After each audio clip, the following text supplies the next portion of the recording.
Hello guys, আমি আমি গেছিলাম মার্কেটে। যাবার পরে 500 মাংস কিনে এনেছিলাম। 70 টাকা নিল, মানে 170 টাকা কিলো। মাংসের দামটা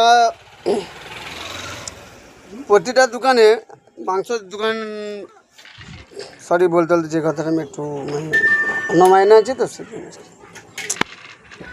মানে প্রতিটা দোকানে বাগনানে তো 120 টাকা করে মাংস বিক্রি করছে। তো আমাদের এখানে 20 টাকা বেশি আছে। কোনো দোকানে 170, 120, 120 রুপিস কিলো চলছে মার্কেটে। আমি নিয়ে এলাম, তো ঠিক আছে সেই জন্য